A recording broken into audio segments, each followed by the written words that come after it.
Good morning, students. Welcome to online classes. Dear students, today we are going to read chapter 2, that is the end of bipolarity, from the book The Contemporary World Politics. Okay, students? And students, today we are going to cover the following topics. The topics are here: shock therapy in post-communist regimes. Repeat: shock therapy in post-communist regimes. Consequences of shock therapy, tensions and conflicts. And the last topic is India and post-communist countries. So these four topics we are going to cover today in this video. So students, please watch it and listen to me carefully. Thank you. Our first topic is shock therapy in post-communist regimes. Students, this shock therapy and what are the consequences of shock therapy, it is very important from board examination point of view. So you should listen to it and you should understand it carefully. Now, students, shock therapy was started after the disintegration of USSR, or I can say after the collapse of Soviet Union, or after the end of communism. Then this shock therapy was started. Clear, students? It was started after the end of Soviet Union, Soviet bloc, or the collapse of Soviet bloc, or I can say the end of communism. This shock therapy was started. The collapse of communism was followed in most of the collapse of communism followed in most of these countries by a painful process of transition. I mean what? Change from authoritarian socialist system to a democratic capitalist system. That means after the end of communism, all the countries, all the republics, they adopted a change in their countries. They give up the authoritarian socialist system and they adopted democratic capitalist system in their countries. The model of transition in Russia, Central Asia and East European countries was influenced by the World Bank and the IMF and came to be known as shock therapy. That means this system was started, shock therapy was started in Russia itself, Central Asia and that is Eastern European countries, and which was very much influenced by the World Bank and the IMF, is called shock therapy. Shock therapy varied in intensity and speed amongst the former Second World countries. I mean, the intensity, the speed, it varies from the Second World, but its direction and features were quite similar. All these countries, I mean, after the disintegration of USSR, all the republics, all the 15 republics, these countries, they totally shifted from socialism or communism towards capitalism. They rooted out socialism and communism and they adopted what? Capitalism in their countries. Now, moreover, they adopted private ownership. Now, they adopted private ownership and also privatization of assets which were earlier under control of the state. So private ownership was the dominant pattern right now. And even they also adopted corporate ownership system also. Corporate ownership system. Moreover, they adopted, private farming instead of collective farming. Earlier, before this disintegration, there was collective farming was there, controlled by state. Now they adopted what? Private farming system. So corporate pattern, capitalism, and here private farming system they adopted. And I can say capitalism entered into the agriculture. So this transition, this change ruled out any alternate or third way other than state controlled socialism or capitalism. Shock therapy also involved a drastic change in the external orientation of these economies. Development was now envisaged through more trade, and thus a sudden and a complete switch to free trade was considered essential. Free trade, and foreign direct investment were the main engines of this change. FDI and the first one is what? Free trade. Both are the engines of this change. This also involved openness to foreign investment, financing, opening up to deregulation and currency convertibility. Now finally, the transition also involved a breakup of the existing trade alliances among the countries of the Soviet bloc. So in this way, all these 15 republics they adopted this system, hoping that their economies will be developed, but it was not happened. There were several consequences of shock therapy.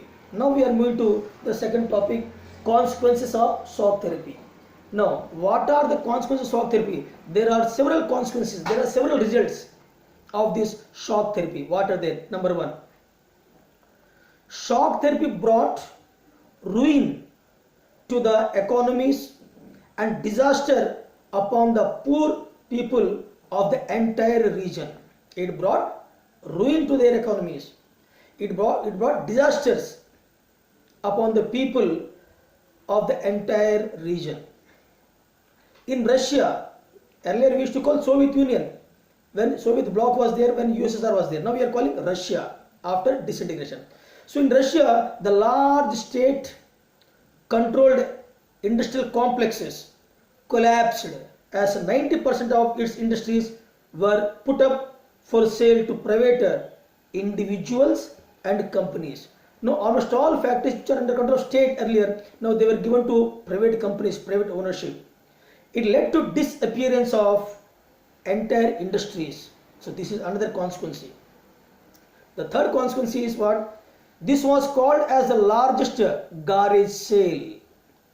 Selling the public properties to the private ownership is called the largest garage sale in history as valuable industries. Why? Because valuable industries were undervalued and sold at throwaway prices.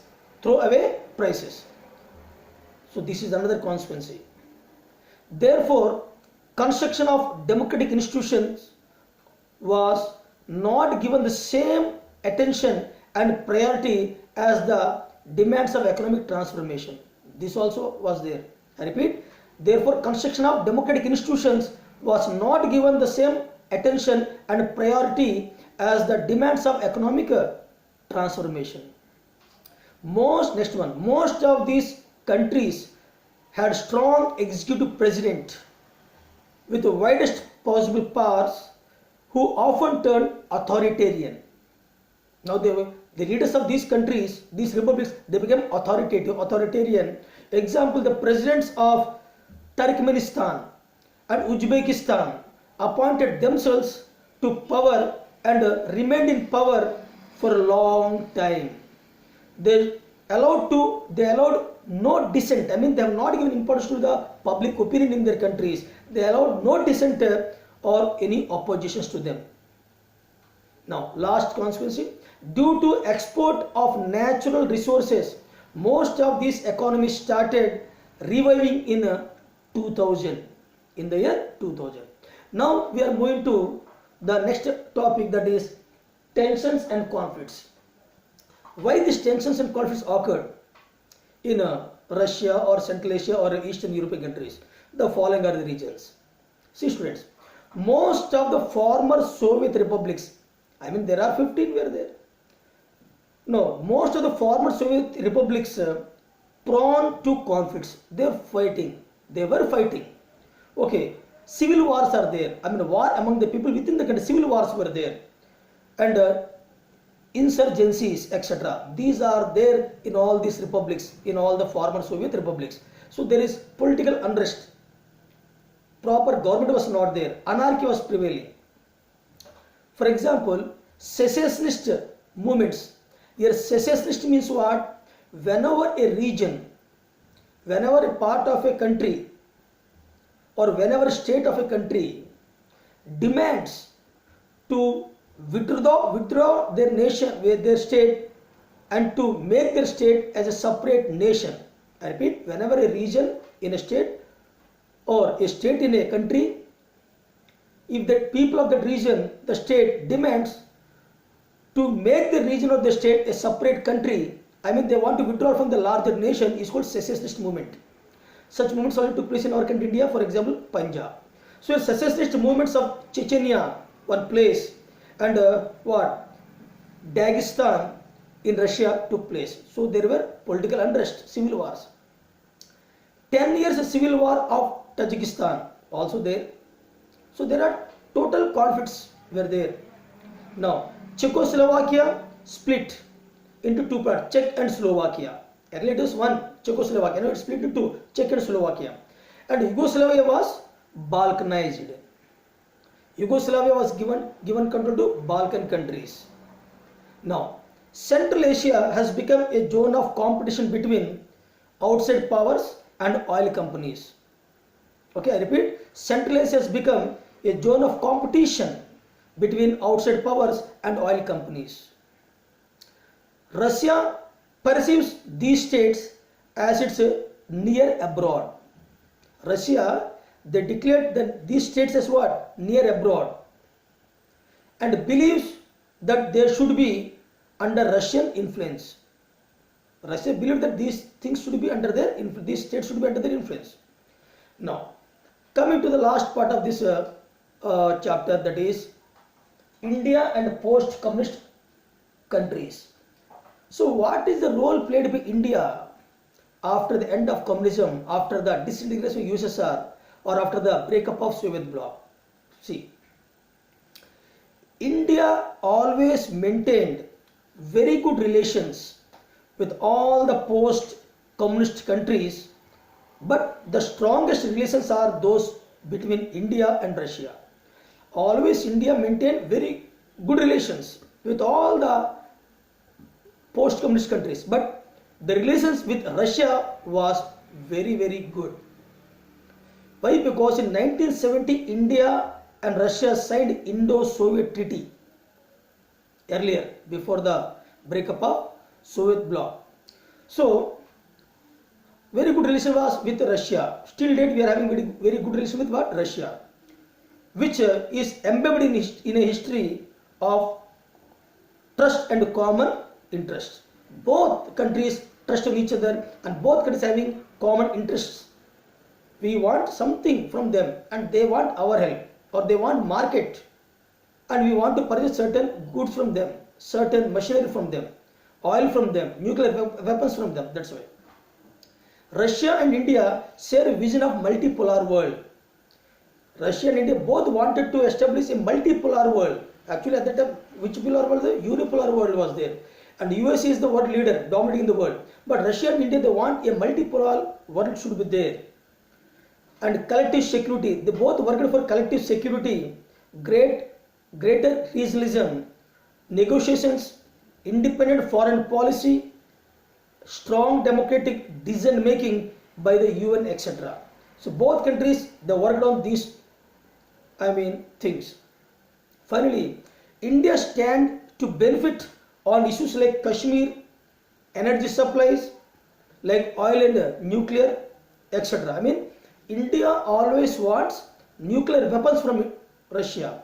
India want oil from Russia. That's why India maintain very good relation with what Russia. And Russia also want market to sell their goods, and India is the best market for Russia. In this way, both countries established several ties between each other. For example, long back when the Congress government was there, so at that time, during Rajiv Gandhi period, the former Prime Minister of India, we purchased several nuclear weapons from Russia, and in that they made a lot of money. That is Bofors scam. So anyhow, what I want to say, we are having very good trade relations between India and Russia. Okay. Whereas Russia stands to benefit as India is its second largest what arms market, because we are the country who are needing arms to make our military strong. That's why Russia also made very good ties with India. So this is the end of the chapter, students. Thank you very much. So we will meet in the next video with some other topic. Thank you.